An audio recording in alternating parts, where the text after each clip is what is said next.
Das ist einer unserer Styroporschneider, auch als heißer Draht bekannt.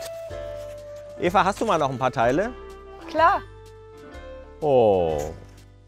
Für filigrane Stellen eignet sich hervorragend ein Handschneider. Danke, Eva. Bitte, Stefan.